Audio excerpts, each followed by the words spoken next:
það kom komma í kjaradeilu Samtaka atvinnulífsins og Eflingar í gær eða fyrradag, það sem að miðlunartillaga var lögð fram af Ástráði Haraldsinni og deiluaðilar ætla að láta kjósa þetta og ég held að flesti reikni með því að hún verið samþykkt, þannig að það er komið svona ákveðin komma og Sólveig Jónsdóttir, þetta er búið að vera mikil barátta og átök og mikið verið fjallað þetta, ekki bara hérna við rauðaborðið eins og oft verkefnismál, þetta er bara út allt samfélag. Já. Ég kannski of skamt liðið til þess að sé hægt að segja það sem ég var að hóta alltaf spyrja þið áðanum að hérna gera þetta upp, hvað ávannst og hvað ávannst ekki. Hvernig, þá get ég spurt eins og Hallur Hallsson spurði Albert Guðmundsson hvernig líður þér svona þegar þetta er búið? Mér líður auðvitað bara svona alls konar. Ég ætla ekki að neita því að auðvitað er viss svona léttir sem auðvitað bara felst í því að þurfa ekki lengur að vera að keyra frá 7 á morgnana til 11 á kvöldin 7 daga vikunar inn í aðstæðum sem að stöðugt einhvern veginn að breytast og eru óvissar og já, svona það kom náttúrulega allt upp. Ég meina við töluðum saman þegar það var svona aðeins að fara í gang og það var spurt gæti þetta gerst og gæti þetta gerst og það gerðist til alltaf því sem að við töldum að gæti ekki gerst. Ég veit það og þess vegna segi ég við samninganefndina og samninganefndina að á þessum nokkrum mánuðum sem að liðnir eru frá því að þetta byrjaði þá hefur samninganefndin náttúrulega öðlast meiri reynslu í kjarabaráttu og því sem að getur gerst heldur en held ég bara nokkur annar hér á þessu landi. Þau eru bara komin eftir þessa nokkur mánuði með doktorspróf í kjarabaráttu og það verður auðvitað aldrei af okkur tekið. Þannig að já, ég meina það bókstaflega hefur einhvern veginn allt gerst sem að hefði geta gerst og nú erum við þá komin á þennan punkt sem þú kallar komu. Þú ættir að hitta Halldór og félaga bara í haust. Já, við skulum nú aðeins lega mér að þurfa ekki að fara að hugsa strax það, smá pása. Ég þarf að hitta til dæmis opinberu laungreiðendurna áður en að það gerist. En já, við erum ennþá svona núna kannski að tala þetta og við getum aðeins kannski spjalla það líka. Þessi miðlunartillaga er framkomin, atkvæðagreiðsla hana hefst á morgun og lýkur á miðvikudaginn.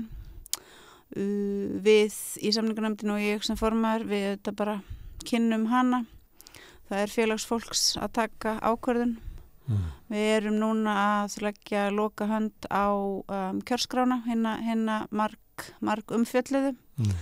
Hún var náttúrulega ekki til, það þarf að útbúa hana og það er alveg vandvirknislegt verk, þetta er náttúrulega gríðastór hópur af fólki, þannig henni verður skilað núna innan skams og svo bara auðvitað kemur í ljós hvað félagsfólk vill gera en eins og líka hefur verið marg umrætt hér og annar staðar þá er auðvitað þessi þröskuldur þessi 25% þáttöku þröskuldur með þessari fáránlega innbyggðu ólýðræðislegu niðurstöðu einhvern veginn það hversu geigvænlega hátt hlutfall þarf að fella þannig að ég tel ef ég horfi bara svona á kosningaþáttöku í félaginu sama í hverju sem er þá tel ég ólíklegt að hún sérstaklega verði þessum að fórustan ætlar ekki að mæla gegn þessu það er engin hvati til að mæta til þess að fella þetta Nei, það er auðvitað rétt við mælum ekki gegn þessu við féllumst á að þetta væri löglega framkomin miðlunartillaga sem hún sannarlega er það höfðu þarna loksins eins ótrúlegt og það virðist farið fram eitthvað sem að kalla mætti viðræður þó að það er auðvitað endust stutt og samtökin hefðu siglt þeim eins fljótt og þau gátu í strand þá var þarna sáttasemjari sem að reyndi að láta viðræðurnar eiga sér stað og þeir gerðu það einhverju leyti og hann mata svo að ekki myndi neinn árangur nást við samningsborðið og kom þér ekki óvart og kom ekki hínum óvart það kom engum óvart að þetta var niðurstaða hans það kom engum óvart, nei þetta var svona, ég meina, staðreyndin er auðvitað svo, hún er óumdeilanleg og öllum augljós að samtök atvinnulífsins þau alveg sama hvað reyndu var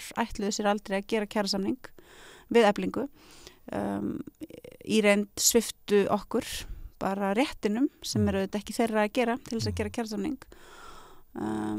Það náðist þó þarna örlítið umfram sem skiptir auðvitað miklu máli. Það náðist þessi hækkun fyrir almennt starfsfólk hótelana sem hækkar þarna með einn launaflokk sem vissulega ekki mikið en þó eitthvað, allt telur og svo náðist þarna nokkuð ásættanlegur árangur fyrir bílstjórana. Bæði í samskip og olíudreifing og skelfingi. Já, og það var auðvitað vegna okkar... Þannig þeir sem fóru í verkfall fengu eitthvað? Já, það var auðvitað það að okkar baráttu fólk fekk eitthvað og svo auðvitað er það svo að þarna reyndi sáttasemjari í þessari deilu að hafa einhver áhrif og það er ekki hægt að líta fram hjá því. Hvernig, hvað meina reynda? Já, ég meina hann þarna beitti sér auðvitað fyrir því að þarna kemi eitthvað til okkar. Hann taldi að vera ófært. Ekki var viljinn til staðar. Nei, hann taldi ófært ástráður að leggja fram málamyndatilum sem væri bara kröfur þessa. Enda var það augljóslega ófært. Það hafði nú komið í ljós áður. Herðu, þið í samningarnefndinni og þú, leggja þetta bara fyrir félagsmenn og fólk bara kýsa svo vill. Þá get ég spurt, þú með atkvæður, er það ekki? Ég einmitt. Já. Hvernig ætlar þú að greiða það? Með atkvæðisrétt og þetta er ekki spurning sem ég held að myndir fyrir maður.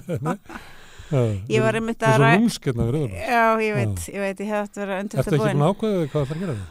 Ég var að ræða þetta við minn góða félaga Ragnar Ólafsson í dag þar sem hann satt og var í hókin í reynslu að setja saman kjörskrána með sinni vandvirknislegu og góðu nálgun og vinnu bragðum og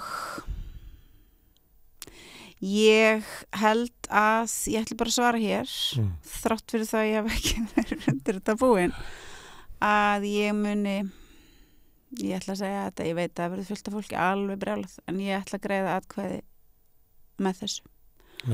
Vegna þess að það var ekki annað í stöðunni heldur en þetta og vegna þess að ég vil að bílstjórarnir fái það sem að þeir munu fari hún í gegn. Þannig að já, nú er ég búin að svara þessu og verði eflaust grillið á teini mjög hratt og rösklega. Hver er þetta að gera það? Já, fólki sem að náttúrulega vill ekki að ég segi þetta.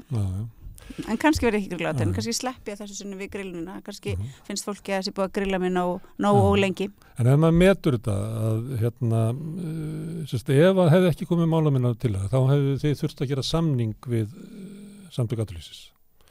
Og nú er verið að gera samning sem er frá 15 mánuður. Það er liðinni 4 farnir. Samtök atvinnulífsins hefðu ekki geta fallist á afturvirkningssamnings. Það er bara óhugsandi að þeir hefðu getað skrifað undir slíka samning.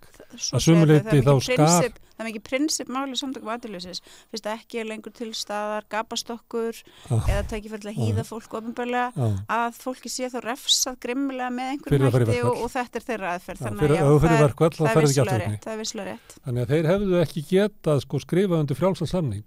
Þeir getað kynnt þessu og kannski hafa þeir átt að segja á því að ef við neytum afturvirkninni þá þurfum við líklega bara að hækka launin 70-80 skall á mánuði. Þannig að þetta bara gengur ekki upp. Ég veit ekki hvernig þeir hafa hugsað þetta og ég hef eftir því sem að þessi deila dróst á langinn þurfti að horfast í augu það að ég skil sífellt minna hugsunarhátt þessa fólks og að vissuleita er ég eiginlega bara fegin eftir því sem ég skil minna en já, ég menn þetta er alveg rétt þau náttúrulega hafa þetta sem mikið prinsip þetta er mikið prinsipfólk og þetta er eitt af þeirra stóru prinsipum og Halldór Benjamín er búin að halda þessu fram alveg non-stop síðan vel fyrir jól þannig að þetta var þá leiðin til þess að tryggja að verkalálun og fólk höfuðborgarsvæðisins meðlimir Eflingar fengi þessa afturvirkni. Og því að málið ef þið myndi ekki sætt ykkur við tillögu sáttasemjara að þá væri framundan eitthvað svo mikil átök á 15 mánaða tímabili 4 búnir það er eiginlega bara ómúlegt að sjá hvað myndi gerast. Ég veist að ég bara er sammála og átök mitt framundan áframhaldandi verkföll sem að auðvita eins og þeir sem að hafa tekið þátt í verkföllum vita eftir því sem þau dragast á langin og engin góður endir í sjónmáli þeim mun erfiður fyrir fólk að vera í þeim. Þessi viðbjóðslega verkbannshótun ennþá þá hangandi yfir höfðun á fólki og svo þá möguleikin á einhvers konar gerðardómi og svo framvegis sem að auðvitað enginn getur, eða við í það minnsta, ég ætla nú ekki að segja að valdastéttin og Samtök atvinnulífsins geti ekki séð fyrir sér hverjir myndu enda í slikum gerðardómi en allavega ekki ég og meðlimi samninganefndar. Þannig að óvissan mjög mikil og eiginlega bara alveg hræðileg. Getur það verið að líka að þessi verkbannshótun sem að var, nú segist ekki skilja hvernig þessa hugsar, en það ekki samt svona augljóst á atburðarásinni að því lengra sem að leið frá boðuninni verkfallsbannið, þá vandist þessi hugmynd í þeirra garði verð. Að það, ég meina, segjum að þeir eru ákveðið að segja, við sættum okkur ekki við þessu afturvirkni, nú heldur bara kjaradeilin áfram og það bara skellur á verkbann. Jú, það sjálfsögðu. Heldur að þeir eru ekki að séð það fyrir sig. Þetta var líka svo yfirgengilegt.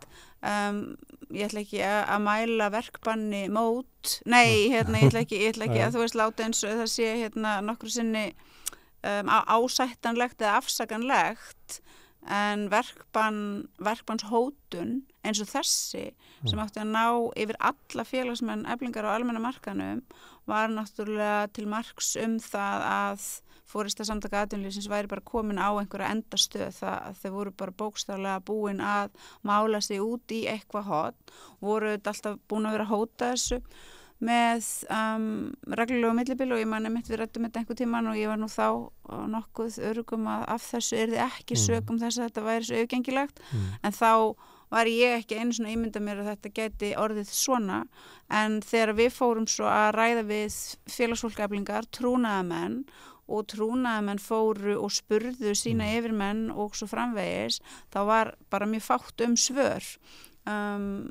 Atvinnurekendur vildu ekki svara, sumir sögðust ekki ætla að framfylgja þessu, einhverjir sögðust sannarlega ætla að gera það og meðal annars World Class eigandinn sem að upplýsingar höfðu verið þá innan hans fyrirtæki sem þeir ætlaðu ekki að framfylgja þessu. Svo kom hann trítilóður í fjölmiðladaginn eftir þess að segja, jú, sannarlega ætlaði hann sko að gera það.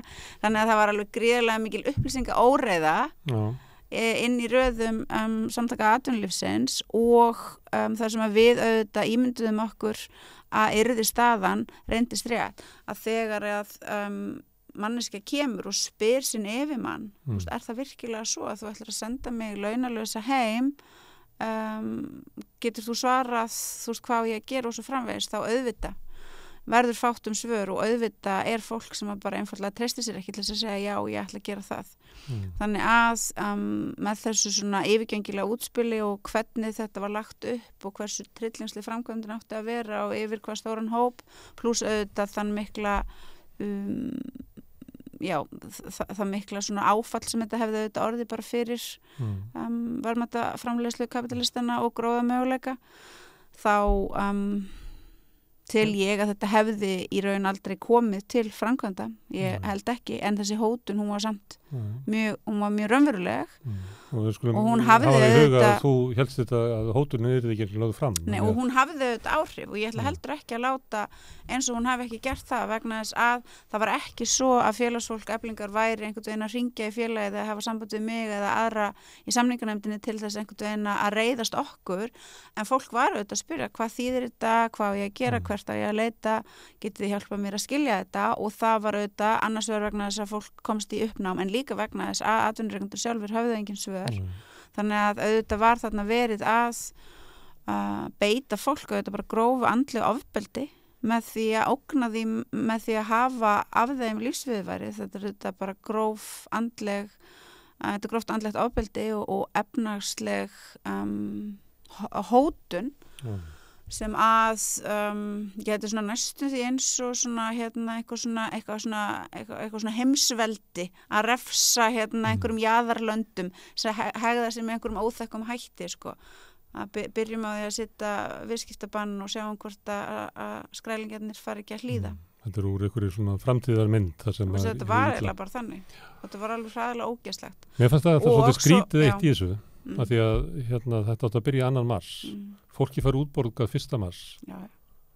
Og svo líður bara dagurinn og fyrirtæki fara að loka. En fólk í Eflingu kannski bara ágætlega sett svona fram eftir. Þannig ég skildi ekki alveg. Nei, ég veit það. Ég skildi ekki en að því þú byrjar að skera undan þeim fætunar og ég meina, ég bara náði þess ekki. Prófa að halda benni við koma og spjallum en svo náttúrulega líka annað sem þú veist bara áhugavert og fróðlegt að ræða og passa sig að gleyma aldrei að halda benni minn fyrirskipaði þarna í raun einhvers konar áhlaup á vinnudelusjóð félagsins og ég held hann hafi verið búin að ræða við einhverja sem hafi sagt honum að sjálfsögðu væri reglugerð vinnudelusjóðs með þeim hætti sem hún og svo held ég að þau sem hann ræddi við hafi sagt honum að formaður í félagi myndi aldrei þora öðru bara hræðslu við félagsfólk heldur en að segja sjálfsögðu. Þannig að ég held að hann hafi mögulega trúað því að við myndum bara strax segja já að sjálfsögðu borgum við út og ég held mögulega að það hafi komið honum og ásamt auðvitað öðrum á óvart hinn afdráttarlausa afstæða fórystu Eflingar það bara brást hann mjög hart við og var bara ótrúlega fói og hann var náttúrulega ekki einn það en ég bara mjög ánægð með það hversu ótrúlega fljót við vorum að bregðast þarna við og senda þessi skýru skilaboð að það væri sannarlega ekki atvinnurekanda að tæma vinnudelusjóð verkafólks. Og þó svo að í vinnudelusjóði standi að þessi styrkir líka út af verkbönnum að ef að verkbanni byrjar 2. mars og svo segjum bara að það setja 20. mars að þá þarf bara vinnudelusjóður að reyna ákveða hvernig getur, að því að ef allir ætti að fá bara fulla bætur frá fyrsta degi þá er þetta bara að tekur 6 daga að klára þetta að þú getur ekki tekið ákvörðun það í upphafi verkbanns að gera þetta. Nei, og þetta var náttúrulega ofsalega svona skringileg og svona barnalega umræða sem var þarna af stað, hún var svona það var mjög margt svona barnalegt svo ég bara sé mild í orðalagi eins og einmitt þetta sem að þú ert hér að nefna og svo auðvitað það að vissulega reglugerð til staðar sem að segir hvað megi gera en svo eru auðvitað stjórn í sjóðnum sem að ber þessa miklu ábyrgð að einmitt meðhöndla fjármuni þessa langmikilvægasta sjóðs af öllum, kannski fyrir utan sjóðin sem geymir sjúkradagpenningana eða jafnliða honum og þar auðvita dettur sem betur fer ekki fólki til hugar að ákveða einhvern veginn í einhverju hysteríu kasti að það sé ekkit eðlilegra og sjálfsagðar en að tæma bara sjóðinn af því að auðvaldið skipar svo fyrir. Það hægt að meta verkvöld í krónum og aurum, hvort þetta var í þess virði, en það annað sem að verkvöld gera, það þú nefndir til dæmis að sko reynslan sem kemur af því að standa í þessu, en það líka að Ögmundur Jónasson hann hefur sagt eitthvað svona ég held að hann hafi verið að nefna verkvöld sem var á ríkisútvarpinu á sínum tíma sem að var og svo svona eftir á voru fólk á því að kannski skilaði ekkert svo góðum ávinningi peningalega en hann sagði að eftir þetta þá breyttist valdahlutföllin inn í fyrirtækinu skrifturnar hættu að færa yfirmönnum sínu kaffi sem náttúrulega ekki en það er svona lýsing á því hvað gerist í verkvöldum það sést launafólk sýnir vald sitt var gagnað þessu? Sannarlega og þetta er auðvitað svona þessi mikli lærdómur Eflingar fólks sem hefur lagt niður störf og ég hef heyrt fjölmargar sögur einmitt þetta frá fólkinu, konunum sem að lögðu niður störf í langa verkfallinu við Reykjavíkurborg þar sem að þær einmitt vissu alltaf að þær væru mikilvægur og ómissandi en verkfalli kallaði fram hjá þeim þetta svona mikla stolt yfir því hversu ótrúlega mikilvægar þær voru og þegar þær koma aftur tilbaka í vinnuna þá var svona sín þeirra á sig sjálfar og sitt svona vinnu umhverfi allt önnur og þessi samninganefnd sem að núna hefur farið í gegnum þessa deilu, þetta er náttúrulega stórmerkilegur hópur og auðvitað þekktumst við sum þarna inni þegar þetta byrjaði en það kom þarna fullt af nýju fólki og við unnum saman og lærðum að treysta hvert öðru og hvernig lærir fullorðið fólk að treysta hvort öðru, það bara vegna þess að það sér að manneskjan sem það í samskiptum við traustsins verð og við náðum í gegnum allt þetta að byggja upp og viðhalda trausti og það gerðum við með því að við hafa hinn lýðræðislegu vinnubrögð að tryggja að á öllum fundum væri tími og næði fyrir allar þær umræður sem að fólk þurfti að taka og þær voru teknar aftur og aftur og aftur. Þannig að þú varst ekki bara í ræðupúlti og allir hinn að klappa? Að það aldrei svo leiðis. Ég auðvitað oft í ræðupúlti og við erum ofta að klappa, bæði, þú veist, erum við bara að klappa fyrir hvort öðru og stundum erum við búin að vera að klappa svo mikið og stundum var það orðið þannig, þú veist, að bara kemur einhver úr samningarnefndinni inn í herbyggju þá erum við bara alltaf farin að klappa. Þannig að við vissulega erum mjög klappandi fyrir hvert öðru. En við ræðum okkur í gegnum málin og við viljum og reynum í hverju einasta máli að þegar að ákvörðunin tekin þá hún helst tekin einróma. En til þess að það geti virka þá þurfum við að vinna okkur í gegnum alla hnökrana og allar mismunandi skoðanirnar og finna þá ásættanlegu málamiðlun sem að hægt að finna með þessum vinnubrögðum og okkur hefur tekist þetta ótrúlega vel og þannig þetta byggist upp traustið. Þetta sama aðferðin og kvennalistin notaði, að tala sér niður og samíla niðurstöðu. Þetta bara góð og mikilvæg aðferð vegna þess að þegar að svo kemur að því að taka hinar stóru erfiðu ákvarðanir þá svo mikilvægt að vera búin að byggja upp þetta traust og þegar að fólk lendir í þeim aðstæðum sé ekki traustið til staðar þá það náttúrulega auðvitað nokkuð líklegt að hlutir sem eru kannski ekki endilega góðir og ekki endilega uppbyggilegir eigi sér stað. Þannig að við leggjum miklu áherslu á þetta og svo höfum við bara einhvern veginn náð og það líka bara mín reynsla í gegnum eins og viðræðurnar og verkfallum í borgina. Það séum við svona nógu duglega að hjálpa staði í gegnum hlutina. Þá náum við svona viðhalda bara því að það líka skemmtilegt, það gaman. Og við höfum einhvern veginn alltaf náð því líka að finnast gaman að vera að gera það sem við erum að gera og njóta þeirra sigra sem að koma og leyfa okkur að fyllast rosalega mikilli og æðiskenginni gleði ef við vinnum eitthvað og það hjálpar auðvitað líka við það að takast á við einhver töp eða eitthvað sem að fer ekki eins vel og það á að fara og ég veit ekki, ég bara held að þessi samninganefnd hún sé bara eitt svona, svo ég leiði mér að segja það merkilegast það sem að hefur bara gerst í íslenski verkalýðsbaráttu mjög lengi. Fólk bókstaflega allstaðar á heiminum sem að sumir tala ekki ensku og sumir tala ekki íslensku en við bara finnum út úr þessu, við túlkum allt og við svissum á milli tungumála og við vöndum okkur til þess að ná skilningnum og höfum þetta sameiginlega markmið þrátt fyrir ólíka bakgrunna og ólík tungumál og svo framvegis að vilja berjast af öllu afli fyrir hagsmunum alls félagsfólks eflingar og það var líka það sem við vorum alltaf að segja hvert við annað og við okkur sjálf að jú, auðvitað erum við hérna sem einstaklingar og sem fólk með skoðanir og allt það en við þurfum alltaf að muna en við erum að berjast fyrir risastóran hópa af fólki og þess vegna þurfum við alltaf að vera að vega og meta allt sem við erum að gera. Þú nefndir hann að fólk alls þar úr heiminum verkefni verkalýðsbaráttunnar í okkar heimshluta kannski ekki síst að fá innlent verkafólk og aðflutt verkafólk, innflytjendur og innfædda til að berjast sömu baráttu. Akkurat. Þetta eitt helsta megin og vandamál verkalýðsbaráttunnar í okkar heimshluta að fólki eru engt hvort gegn öðru. Já, þannig hefur við náð ótrúlega merkilegum árangri og stórkostlegum árangri og ég bara stundum bara ég veit ekki, skilnast því bara ekki sjálf hvernig við höfum getað látið þetta ganga svona ótrúlega vel en það hefur bara tekist og það hefur bara bókstaflega engin vandamál komið upp.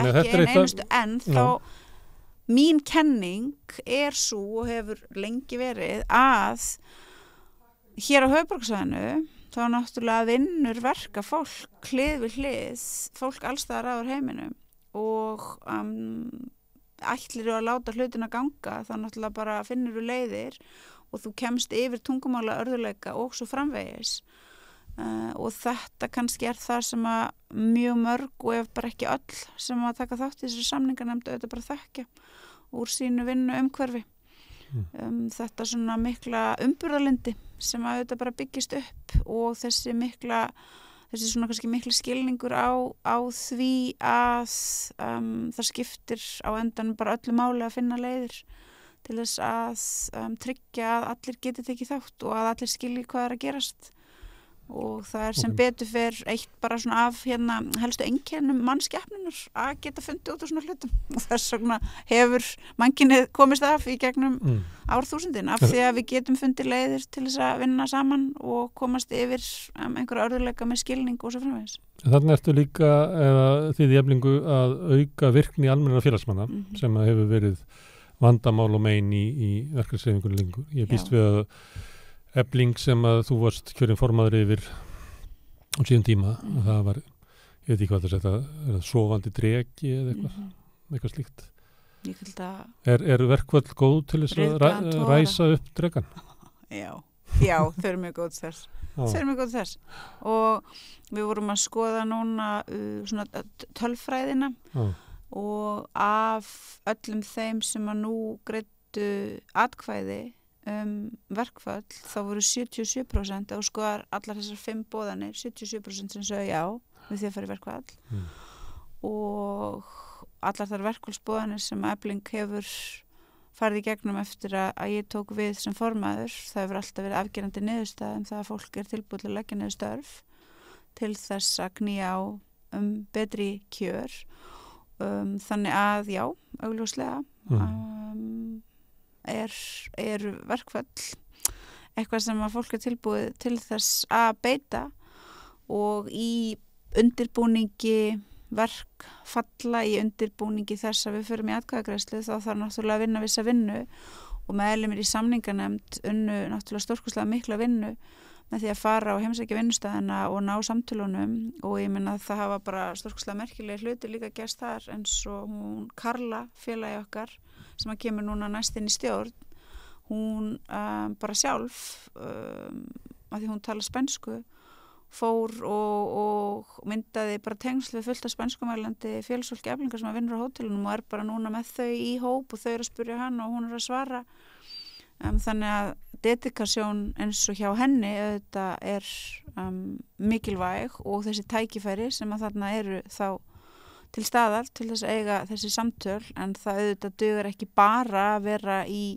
tengsla myndun með félagsfólk þegar einhver átök eru í gangi eða kjarabaráttu og það eru auðvitað stóra verkefni okkar að viðhalda þessu öllu líka þegar við erum undir friðarskyldu og trúnaðarmannakerfi var nú hugsa til þess að vera svona æðakerfi félagsins út í með vinnustæðina. Já, við erum núna einmitt í mjög mikilli uppbyggingu á trúnaðarmannakerfinu og þar er auðvitað mikilvægast að við höfum innhýst trúnaðarmannanámskeiðunum okkar og erum núna einu sinni í mánuði að taka á móti það bil 60 trúnaðarmönnum á námskeiði sem heill dagur og það er auðvitað stórkostlega merkilegt og mikilvægt tækifæri fyrir okkur til þess að gera þetta og við erum einmitt að svona kortleggja hvar okkur sannarlega bráðvantar trúnaðarmenn og hótelin eru þar á meðal vegna þess að það voru trúnaðarmenn en COVID gerði það að verkum að þeir eru eiginlega bara ekki lengur til staðar. Flutt aftur út meðlar eða? Já, ég meina það náttúrulega varð svo mikið rót inn á hótelunum. En fólk var náttúrulega bara sagt upp og það fór heim. Fólk bara fór út þarna og það bara riðlaðist allt. Og það hefur auðvitað alveg rosalega mikil áhrif. En já, þannig að þetta er þá langa svarið við stuttu spilningu. Ég ætla að spyrja haustið. En þú nefndir stjórnin að nú er það ekki stjórnarkjör. Nei. Og það kom ekki regnarum með því að það kæmi sem er í þá B-listi, þú var nú leitt B-listan tvisvar, en ef það kæmi listi núna á móti því sem trúnaðarráðið leggur fram að þá er það B-listi. Þú regnarum með því að Ólöf Helga og Agnieszka Eva myndi bjóða sér fram? Ég gerði það mjög lengi, en svo samt þegar að svo var það ekki þá kom mér það ekkert á óvart sko, vegna þess að það er eitt að ímynda sér að það sé hægt að gera svona og að þú njótir stuðnings og svo framvegis en annað að láta það raungerast og Þetta er ekki oft reynd, þetta er ekki oft verið reynd að koma með svona bjélista, þú hefur gert það tvisvar. Já, ég ætla ekki að vera eitthvað að ræða líka þessar manneskjur, en eitt er alveg víst að það er njóta sannarlega ekki mikils trausts nýja stuðnings hjá félagsfólki. Og það hlýtur auðvitað að hafa haft tölvört mikil áhrif á ákvörðun þeirra að koma ekki fram með lista.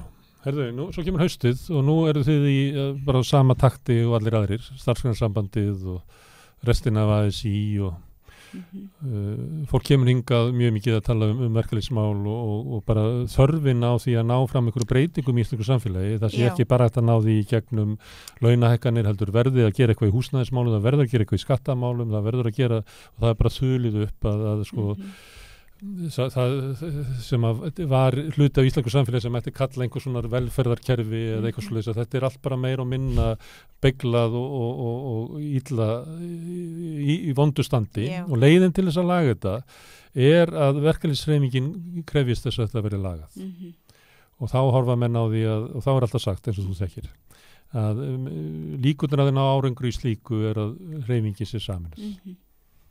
Hvernig verður haustið? Það er góð spurning. Við auðvitað fylgjumst núna spennt með því hvað gerist í VR. Ragnar Þór er að standa sér afskaplega vel núna. Hann er að nýta sína miklu styrkleika í því að fjalla einmitt mál eins og húsnæðismál, þar sem hann auðvitað veit manna mest þau og hefur auðvitað byggt upp greiðlega mikla þekkingu á því einmitt hversu handónýtt og viðbjóðslegt þetta kerfi er. Þannig að við vonum auðvitað að kosningarnar þar fari á þann hátt að hann sitji áfram.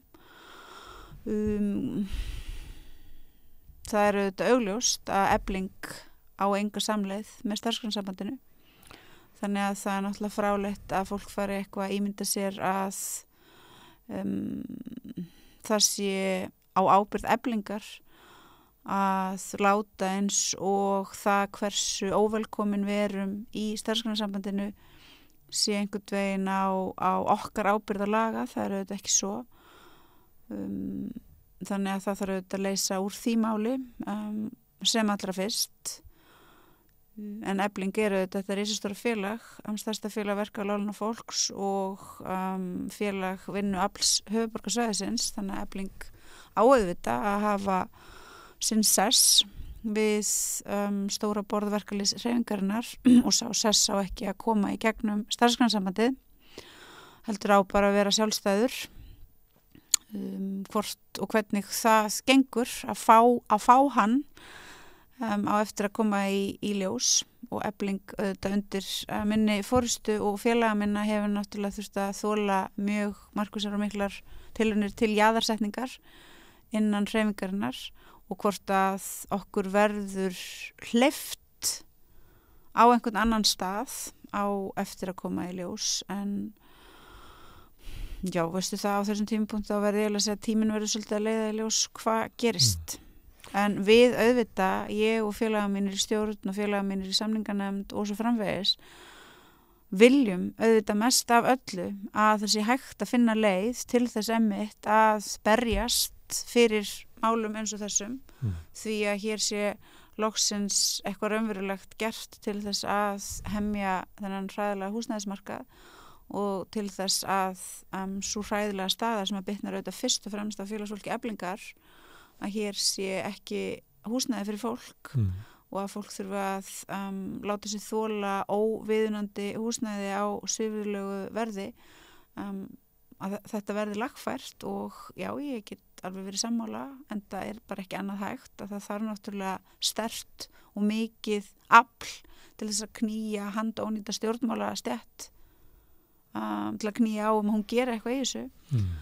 En ég ætla ekki á þessum tímapunkti að þykjast geta svara því hvernig fer, vegna þess að reynsla mín er innan Alþýðusambandsins að fólk er tilbúið til þess að leggja ansi mikið á sig til þess að tryggja Efling komist hvergi nálægt neinum raunverulegum völdum, og hvort að það heldur áfram á eftir að koma í ljós, og ég get ekki stýrt því. Þannig að það skiptir hún ekki máli hvort að þú sért með eitthvað svona hugum að eitthvað geti enda með einhverjum hætti. Það getur verið þannig að þér sé bara einfalda ekki boðið upp á frið í starfsgreinasafninu. Ég held að, ég veit það, að mér verður aldrei boðið upp á frið í starfsgreinasafninu, aldrei nokkuð. Það mun aldrei gerast. Aldrei. Ok, herðu. Þetta verður forvöld að sjá hvernig þróunin verður. Það er að koma einhverja línur í það hvernig verkalýðshreyfingin ætlar að mæta næstu samningum þarf að gerast bara fyrir haustið. Að sjálfsögðu og það er ásakanir sem eru í sífellu hafðar uppi okkur að það hafi verið okkur að kenna einhvern veginn að ekki varð eitthvað samflot og þetta sé einhvern veginn allt vegna þess að Efling sé svona og hins einn. Það eru þetta ótrúlega langsóttar. Við auðvitað vissum og skildum að til þess að ná árangri í þessum svona stóru baráttumálum snúa bara að því hvernig stjórnvöld beita sér og hverjir fá náðarsamlegast að fá einhverju útluta þaðan, þá þarf auðvitað hreyfingin að standa sterk saman og ég gaggrindi og hef gaggrind og mun halda því áfram einmitt þannig mikla asa sem að hljóp þarna í menn sem gerði þetta verkum að öll slík tækifæri glötruðust niður. Það var ekki vilji Eflingar. Efling vissi að þetta var versta hugmynd sem að hægt var að hugsa sér að gera þetta með þessum hætti. Einmitt vegna þess að í stað þess þá að við gætum þrátt fyrir að vera mögulega ósammála ýmislegt staðið saman í þessu. En þarna vegna þess einhvern veginn að félagsfólk Eflingar sem eru auðvitað þau sem að þjást mest út af húsnæðismarkanum skipta því miður ekki nógu miklu máli innan hreyfingarinnar, þá ákveðum en að það væri í lagi að berjast einhvern veginn ekki fyrir þessum hagsmunum auðvitað allra en fyrst og fremst kannski eflingafólks. Man gæti sagt að hortu við sögutráðin að þetta hefði verið svona sögutráður sem hefði verið hannaður eiginlega af SA. Það væri bara mjög snjallt að niðurstaðan er svo að Efling yrði einangruð og þá yrði bara broti niður. Við vorum að ræða áðan hugmyndur það var þetta bara að brjóta niður verkfallssjóðin, þannig að Efling geti ekki farið í verkfall bara næsta áratuginn, að þetta geti orðið niðurstaðan og sömuleyti má ætla að þetta er svona hugmyndir hafi drifið þetta áfram, en þá þurfa að vera eitthvað fólk sem að hugsaði Eflingu þegjandi þörfinna og leyfis að gerast. Ég held að það sé alveg rétt og ég held að bara svona ánægja Samtaka atvinnulífsins með þá samningar sem að gerðir voru þarna fyrir jól sýna þetta fram á það að þetta voru draumasamningar samtakana. Hvort að eitthvað fólk hafi verið þarna sem að lét og leyfði þessu að gerast, já, mögulega, meðal annars ríkissáttasemjari, hann var þarna og ekki bara leyfði þessu að gerast, heldur var náttúrulega bara prímus mótor í þessari atburðarás. Að klára samningin STS, þó svo að Ragnar hafi farið í burtu, ekki að sækja Eflingu að borðinu. Og að klára samningin, kalla Eflingu aldrei í hús, ekki einu sinni til þess að fá fram afstöðu formanns og samningarnefndar, til þess sem að var að myndast. Já, til þess sem var að myndast. Það var aldrei gert, en því svo einhvern veginn, já, svo áttu svo að tróði upp á okkur eins og auðvitað við höfum rætt og allir svo sem vita þessum tímapunkti. En hverjir aðrir leikendur hafa þarna verið til þess að taka þátt í þessari atburðarás, veit ég bara ekki og ætla ekki að segja til og svo auðvitað á maður auðvitað gæta sín á því að fara einhvern veginn að láta eins og það þurfi endilega eitthvað ótrúlega marga svona leikendur sem að hafa eitthvað svona þetta sem sjónarmið sko. Ég held að það sem að hafa þetta bara knúið menn fyrst og fremst áfram var fyrir suma þeirra bara ofsalega mikill vilji til þess að ljúka því bara gera kjarasamning og ég held að það sé voðalega slæmt þegar slíkur asi grípur menn sem að bera mikla ábyrgð. Og svo held ég mitt eins og ég segja að ríkissáttasemjari hafi haft þarna ofsalega mikið að segja og beru þetta greiðlega stóra ábyrgð á þessari atburðarás. Og svo auðvitað er það svo að þegar Samtök atvinnulífsins ætla sér að knýja fram einhverja niðurstöðu þá eru þau hatramir andstæðingar og erfitt að eiga við þau eins og augljóst er. Eru Sólveig takk fyrir að koma hingað á þessum hléi sem í kjaradeilið inni við Samtök atvinnulífsins. Það munu verða skrifar þetta greinar og ritgerðir, leikrit og ljóð, en við náum ekki svona skamt frá endalokunum að kannski að greina þetta til bóts. En þetta var mikil Íslendingasaga sem var hér, fór fram hér í vetur. Svona þannig að kæra þakkir.